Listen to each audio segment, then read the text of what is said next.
Hello, everyone, and welcome to this episode of Let's Be Honest with Peter Kozodoy, the show that goes behind all the BS to show you what's actually happening with entrepreneurs, thought leaders, authors, and all kinds of interesting folks from around the world.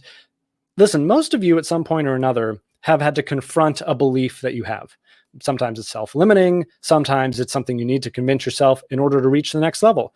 Well, today I happen to have the expert in the art of believe, Mr. Evan Carmichael. So, Evan, how are you, buddy? Welcome to the show. I'm great, Peter. Thanks for having me, man. What's the map behind you on the wall? I'm looking up. It looks funky. What is that? Yes, welcome to the lake house. This is Lake Winnipesaukee in New Hampshire. And this is a map of Lake Winnipesaukee in New Hampshire. So okay. Right after we're done, I'm putting on my bathing suit and jumping into the lake. And you're welcome to join me. How cold is the water there, Peter? You know, actually, I'm told it's not that bad, but I just got here. So I have a feeling they're like, oh, yeah, it's not that bad, not that bad for like people who live in New Hampshire year round, okay. who I think have like an extra layer, like Eskimos. They just have like an extra natural layer. So, Evan, listen, I am extremely familiar with your work because I've been following you for so long. You've inspired literally millions of people with your message. But for those out there who do not know, please just take 3 minutes, tell everyone who you are, what you do, and what really gets you fired up. So Evan Carmichael, either known for my books or my YouTube channel. I've got a couple million subscribers, 300 something million views on the channel, documenting success and I'm trying to solve the world's biggest problem, which I think is people don't believe in themselves enough. I like to say everybody's got Michael Jordan level talent at something, that you are the greatest in the world at something. And chances are it's not what you went to school for, what your parents told you should do. And you got to find it. And most people don't believe in themselves enough to think they could be great at something or to actually go chase that thing down. And so I'm trying everything I can through the videos I'm making, the speaking gigs, the books, the podcasts, and live streams like this to try to spread that message. What fires me up is helping entrepreneurs. I think your purpose comes from your pain. So I think whatever you struggled with the most as a human is the thing that you want to help other people through. So I struggled so much as an entrepreneur, not believing in myself, making tons of mistakes, being embarrassed and ashamed, and quitting on my first business partner. And I just want to try to make the road a little bit easier for everybody else that is facing that same thing right now. So, Evan, I heard you say that usually you want to take the thing you failed most at and help others avoid that pain. And here I am. I wrote a book about honesty. So guess what I failed at? getting honest, honest with myself, getting honest with others, all the ways that I talk about in the book. So speaking of getting honest with yourself, the show's called Let's Be Honest. You've done a lot of things. Take a moment, think back, tell everyone a time when you had to get brutally honest with yourself. What was the situation? What did you do? And what happened next?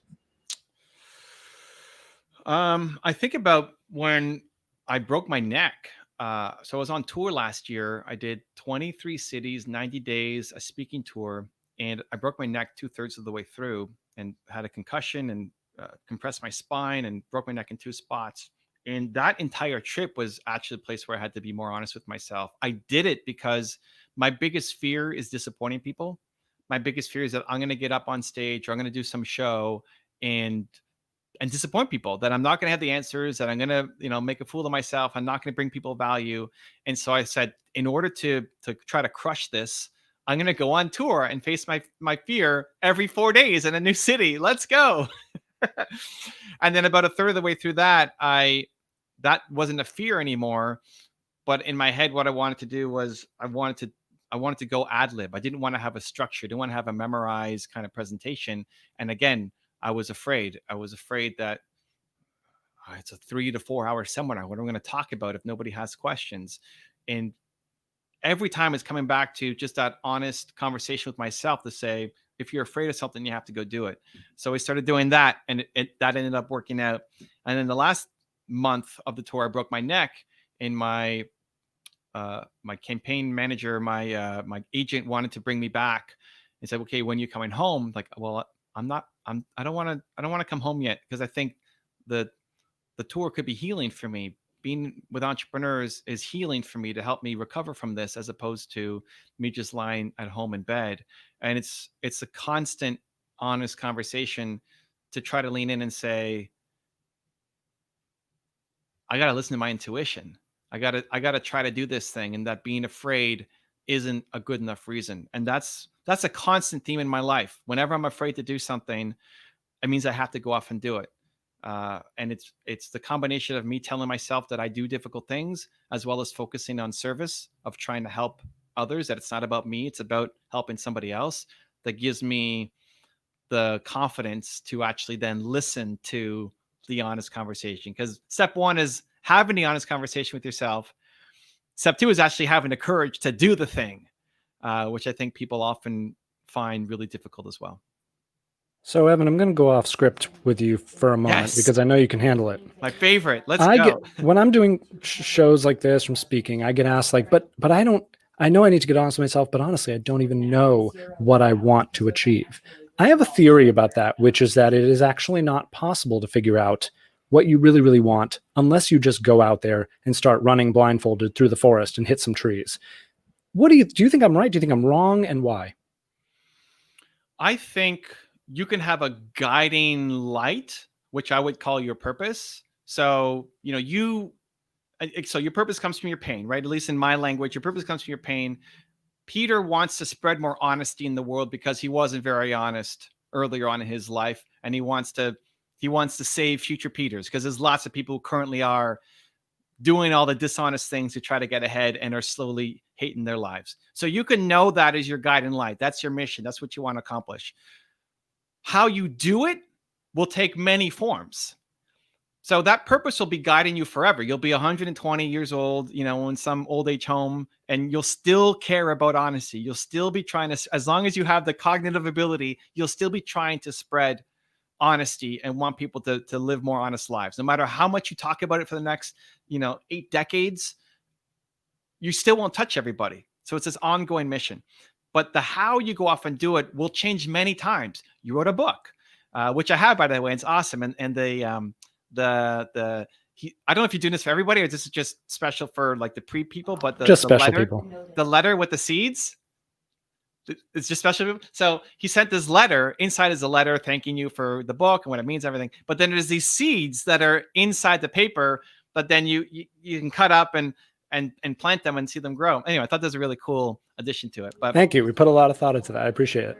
so you've got the book, you've got this show, and you'll have other things that come up. It might in 5 years be Peter the hologram beaming into your living room telling you how to be honest, right? So to your point around blindfolded walking, yes, I agree. I think you have to go off and just try it. You could have the great idea of, I'm going to write a book, but you don't really know what it's like to write and market a book until you get into it. You can hear the horror stories, and you've obviously already had success as a writer before, the book. So you know a little bit about it, but it's still overwhelming and a giant project. You can hear the strategies about starting a show, podcast, having, live streams, getting people on, but until you do it, you don't actually know. And so that's where I think you have to go off and try a whole bunch of things in service of the mission until you land on the thing that actually makes you come alive. I love that. So oftentimes when we keep going down this rabbit hole, Evan, people may really know deep down inside, like, yeah, if I'm really honest with myself, I want to do X or I want to be Y. And often, as well as anyone, they don't. Something gets stuck. In that moment, tell us any number of questions that a person should ask themselves in a moment like that. The starting point is, what is your most important core value? Peter's clapping that up. What's your most important core value? Because that becomes your compass for life. So I call it your who. So who are you? Mine is believe. So that kind of comes through hopefully in my content and my messaging and my branding. I want people to believe in themselves more. So whenever I'm struggling, I had this on Monday. Today's a Thursday, recording this. On Monday, I did an interview with Kevin O'Leary on my channel, in Shark Tank, and I've had some big guys on my channel, but I've never met Kevin before, and I was nervous going into the interview. The hour before the interview, I wasn't doing anything productive. I was trying to do emails and trying to do it. Nothing was being productive because I was worried that I was going to disappoint people. Still now, right to this day, with everything I've done, I still get nervous about things like that. And so it's the reminder to believe in myself. What's my most important core value? Believe. And that recenters me back when it feels overwhelming and impossible. It recenters me back to, okay, what do I need to do to make myself proud of me, to have more belief? Second is I try to remind myself to tie my self-worth to the effort, not the result. The fact that I'm willing to go out there and try, even if the most likely outcome is failure, is worth celebrating. It's not about hitting that mark, because normally when you have an idea, you want to, you're afraid that you got this big idea, but you're afraid of failing, and not even failing. You're afraid of failing in front of somebody else. Like, who's going to see me fail?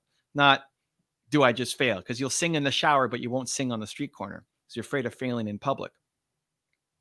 And so how do I lower that threshold and just think about, I want to be proud of my effort.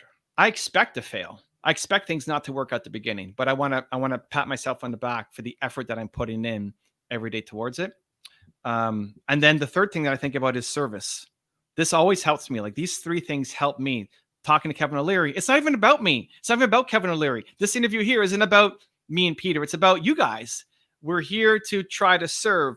And every time I shift it to service, even if it's not true, even if nobody's even going to watch the thing I'm going to make, if I just think that I'm making this to try to help somebody, like the intention is service, that gives me courage. That lets me get out of my own way to say, stop being selfish, go make this thing to serve the world. And so when you can come up with those, at least that pattern has worked super well for me. I think it helps people get unstuck, and people just don't have the courage to do it. There's so many good nuggets in there. And one thing I want to echo is, if people don't spend enough time, and I certainly didn't, understanding that much of success is just simply luck. It's timing, it's right place, right time. And we can only do so much. We can only control the process. We can only control the daily habits. I can't control if this becomes a bestseller. I can't go out and buy. I mean, I guess I could go buy thousands of copies, but I didn't. So people do. That's another show. But yeah, I mean, I love what you're saying, Evan, because it's like, if you go back to who you are, and literally in the book I write, because listen, like, love Simon Sinek. He went to Brandeis as I did. He's all about the why, and that's great. But if you don't know who you are, how the hell do you know why you're doing anything? And so often I feel like that's the base layer. Who are you? What are your values? In what order are those values? I think is really, really important. So I just love that. At what point in your life you're originally a tech guy, right? Kind of. My first business was biotech software. Mm-hmm. I was the business guy inside of that. I'm not a coder. I can kind of understand when I look at stuff, but that was another like limiting belief of mine. Like, I'm not the tech guy. I hate science. So now I'm running a biotech software company. But yeah, more kind of business entrepreneurial side. Okay. You're running this biotech company, right? Yeah. And then you fast forward 5, 10 years, however many years it was. And now you're someone who inspires millions of people, which is probably not in the original job description. When did you actually realize you were entering into a different business and different phase of your life? So a couple of moments. One, when I sold my business, I was lucky. I mean, I had some success. Didn't have to go get a job if I didn't want to after I sold my business. But I didn't know what I wanted to do. I was kind of stumbling around. I didn't know my who. I didn't know who I was. I didn't have Peter's book. I didn't have the guide or the roadmap when I was 22-year-old Evan. And I'm 40 now. So it's going back a little bit. I wandered, I struggled. I said yes to a whole bunch of things to see what made me kind of come alive. And the thing that I actually latched onto was, I got asked to speak to some entrepreneurs at a local YMCA, and they were going to promote this they had an entrepreneur club and group, and they're going to promote it. And I spent weeks preparing for it. And they filled up, this huge room for me to come speak in, and only 3 people showed up to that first thing. And my first thought was, are you kidding me? 3 people? Like, I spent all this time and worked so hard. And I was so nervous, and it's 3 people, and it's free. Like, I was hoping this would be my next thing, but if only 3 people show up to a free thing, how are you ever going to turn this into a business? Like, there's no way. But then the other side kicked in. It's like, well, I'm here anyway, and I don't want to disappoint people, so I'm gonna do my spiel. We're gonna make the best of it. And I ended up loving it, Peter. It's like, man, this is the juice. This is so good. This is better than any high I had in my business when I was making money. And we all went to the local Starbucks afterward. All 4 of us went to the local Starbucks afterwards and continued on the night. Like, I don't think I'm ever going to get paid doing this, but I have to keep doing this because this just fills my soul. So that was the first turning point, but I never thought I was going to make money doing it. It was just, I just need to keep doing this. I have to find a way to keep going and doing this. It wasn't until I really started with my website and then eventually YouTube channel that I found a way to monetize it. But even my YouTube growth, people listening, watching might know me for my YouTube channel. It's millions of subscribers. Great. But in the first 5 years of my YouTube channel, I had 7,000 subscribers. So 5 years of making content, 0 to 7,000 subscribers. And then in the next 5 years was 7,000 to 2 million, right? And now we're like 2.5 or whatever. So, to your point about getting lucky, yes. And you have to give yourself the at-bats. I wasn't very good. That counts to like talent matters. Go back and watch my first video. It wasn't very good. It's still there. So you can see the journey. I just gave myself a ton of at-bats and I loved it. And eventually I got better. And if you stick in the thing long enough, you're going to win. Which I think honesty too, like going back to your book, I think in the short term, there might be some situations where honesty can actually hurt you. Maybe you lose the sale because you were too honest. Maybe you lose that relationship because you were too honest. But long term, being honest is the right call because those moments are going to come back to haunt you. And so I think about the same thing with content or following your passion. Like if you stick with it long enough, eventually it will pay off, and often not in the way that you think it's going to. I couldn't agree more, especially with that last part. Often not in the way that you think it's going to do. And I take that back to what you're talking about, the process, the reps. Nobody starts at the top. Unfortunately, we seem to live in a culture where everyone wants the shortcut, and we're inundated with people on Instagram who have rented their Lamborghini for the day. And that's part of the reason why I wrote a book about honesty, right? Just try to combat that. So, I love what you're saying, because there are those out there, and I've even worked with some of them where they go and they go and they go and nothing's happening. And they're looking for something else. And I always feel like, Evan, they should be looking inward to ask themselves, well, does this bring you joy? It was clear, even though you were speaking for free, even though there were only a couple of people there, it was like, wow, this is pulling me. This is something. And as long as that feeling's there, it's just simply a matter of not giving up. That's actually literally, like, I asked Barbara Corcoran, she was very fortunately endorsed my book, incredible woman and entrepreneur. We all know her. And I literally said to her, hey, I'm going to a conference of entrepreneurs. I want to be able to tell them, Barbara Corcoran gave them one piece of advice. And what is it? And she looked at me like I had 5 heads. And she was like, duh. Don't give up. Yeah. That's it. And I was like, okay. And she was like, no, that's it. Bye. And I'm off. Evan, I got a question in from Facebook. If you could go back and tell 18-year-old Evan some advice, what would it be? Oh, awesome. Well, thank you for Facebook. So I actually used to hate this question and I see Patricia, I love it. Because I can't go back and talk to 18-year-old Evan. So I don't like imagining that my life could have been different. But the answer would be whatever your who is, whatever your most important core value is, that's what you need most of. I needed more belief when I was 18. Peter needed more honesty when he was 18, right? That's the advice that you need to go back and give yourself, your most important core value. I ended up actually loving this question because so I'm 40 years old right now, 80-year-old Evan coming back to 40-year-old Evan, it's the same thing. More belief. 80-year-old Evan is telling today, Evan, you need to believe in yourself more, dude. Keep going. Like 80-year-old Peter is coming back to Peter, more honesty. You think you're being more honesty, even more honesty, right? But I'm more honesty, right? Like that's always the filter to make your best decisions. And so I ended up loving that question because now it's actually practical. So Patricia, if you're going back to your 18-year-old self, that advice that you would give her is still the same thing you need right now, just on a bigger scale. You've conquered those demons, but now there's bigger demons ahead. And one of my favorite quotes is beyond the mountain is more mountains. So the goal is not to get to the top of the mountain. If you get to the top of the mountain, you're going to hate your life because you got nowhere else to go, no more progress. Beyond the mountain, there's more mountains. And how do you break through to the next mountain? Through your most important core value, the next level of honesty or belief or whatever your most important core value is. That's your path to get into the next mountain.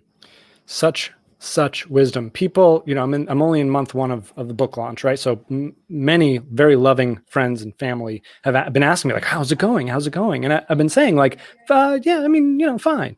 And I think what they're reading is like, oh, it must not be doing well. But what's locked up in my delivery of that is the book came out and that day happened. And then there was a day after it and a day after it. And now I'm like 21 days later and life goes on, and now I have new goals, and now I have other shit to do. And it's like, it's just this big thing that I think we sometimes build up to be the thing, the mountain. It's just one more step, right? And then now, oh, no, there are more mountains there. Okay. And that, I think, has been a wonderful gift to be able to step back and realize that any of the things we give so much emotion to, and so like, oh, well, if this isn't successful, I'm going to die, and everybody's going to die, and the world's going to die. It's like, no, it's just one more step. Yeah, and leaning into honesty on that, I think one thing that the whole industry could do better, which was I was so pumped for your book and the topic, was we tend to only share the things that we've already conquered. Like, oh, I struggled some. This is me when I was 19 and I struggled. I was making $300 a month and had no money. I was too embarrassed to tell my friends that I was broke, but I solved it now. I can look back on that and say, well, look at what I've done so far. But when I was 19, I was too embarrassed to tell people that this is what so even this is my own personal ongoing I love how you started the show about trying to, lift the veil and actually get to the core of what people are talking about. Even sharing that on Monday when I had Kevin O'Leary on, and we both had sharks on our show. It's great. That I was nervous and I was scared and I procrastinated and I wasted time. Like, I'm still struggling and dealing with these things just on a different scale. And I think that is where the whole industry could lift to say, actually, honestly, what you're feeling. And it doesn't always have to be positive and doesn't always have to be perfect, because people don't want to learn from the perfect person. They want to learn from someone who they feel is like them. I wish you had given me that advice 10 years ago, because it took me a long time to hear it and to believe it. I used to honesty, right? I was like, why doesn't everyone want me to be perfect? Doesn't that matter? No, they want vulnerability. And by the way, vulnerability is so powerful to our own personal development. Evan, last question, 2 minutes, because I know you got to go. We live in a very divided world. I personally think we need to be much more honest about our egos and how we're trying to stuff our opinions down people's throat, and how we need to maybe listen, not react so much, try to build bridges. You see the same society I see now. What do we all need to do a little more, or what can we do even in our own friend and family groups to build bridges, to not be so divided? The two things I would say is self-love and empathy. I think part of the problem is why we're so divided and why we react so quickly to something is you actually don't love yourself enough. And you get triggered so easily. And think about it, when you're low on sleep and you're stressed out to the max and something happens, you're going to react totally differently than if you had a great day swimming in the freezing cold lake with Peter and just had a blast for the day. You're going to react, same situation, you're going to react totally differently. Most people don't have self-love. Most people are driving to a job that they hate, and so they're like on trigger mode constantly. And that's not that they're bad people. That's where the empathy comes in. They're not bad people. They just hate their lives. And so you don't hate your own life. So how do you overcome that? Well, you start by getting honest with yourself. Pick up Peter's book. It's going to be a great start. And then actually having the courage to live your most important core value, the courage to live, believe for me, or to live honesty for Peter, even when it's not convenient. That's how you start getting self-love, is by doing those difficult things when it's not convenient. I'm amazed that you said that. I mean, literally, this is the quote from the second to last page of my book. Everything negative usually stems from people not understanding who they are. They're judging themselves and other people. We haven't learned the art and skill of falling in love with who we are. And that is the biggest struggle. That was not me. That was Lewis Howes. Oh, there you go. Well, yeah. I haven't gotten that far. I'm reading the book. I've taken some pictures of it. I haven't gotten that far. So I'm looking forward to it. And then the second part is empathy, just understanding that most people hate their lives right now. We weren't given the tools. Yes. Like, who taught you how to live? Your parents and your teachers, and did they love their life? Probably not. So we weren't given the tools. And so have empathy for people as a default. So Sadhguru had this great line that he told me where he said, just imagine that the person that you're seeing today it's the last time you're going to see them, and just have love in your heart for them. And if you even just start before you go into a conversation saying, I love this person, even if it's the security guard or the FedEx man or whatever, like, I love this person, it changes how you interact with them. And so understanding that this person hates their life and they're just reacting, that people are good. Having gone through the WHO exercise with so many people, which is your most important core value, I've never seen somebody's core value be death or hate or like something negative. I've never seen it. When people, I'm sure you've seen it, Peter, too, when you get to the honest truth of people, it's never It's never something bad. People want to be good. We're good. So why do good people do bad things? They're triggered. And so have empathy. The way I like to say it is you imagine a baby. You expect a baby to poop their pants, right? A baby poops in a diaper because they're a baby. So expect somebody who is, hating their life and stress it to the max to react in a certain way. So having empathy for the person instead of you getting triggered. So that kind of 1-2 punch of building up your own self-love and then having empathy for the people around you, that they're just triggered by their own inner demons and they're fighting their own war. I think if people did that, man, I'm pumped for that world. Yeah. You took the words out of my mouth. I tell my coaching clients, you come, you share vulnerably what's going on. I groups for entrepreneurs, and that's the entire design. And I ask them sometimes, when you're out interacting in the world, ask yourself, if that person were coming to present really vulnerably informed about what's going on with their life, what would they present about? Because we never stop to ask what other people are going through. So I absolutely love that, Evan. Listen, for any of you who have watched multiple episodes, I threw Evan many curveballs that I don't do for anyone else. And that's because Evan is a pro. Please go follow him at Evan Carmichael. Please see what he's all about. Everyone needs to believe in themselves more. And I think we need to believe in each other more, quite frankly. Evan, what's the latest book? Share with everyone that they can go pick up. Built to Serve. Here it is right here. The idea is that you are built to serve. If you're not happy, it's because you're not serving, and kind of walk you the process of how to do it. Amazing. Service is my second highest core value. So I'm with you on that. Evan, thank you so much for coming on. Let's Be Honest. It's been a pleasure to have you here. Thanks, Peter. Appreciate you, man. And until next time, I'm Peter Kozodoy. Thanks for being honest.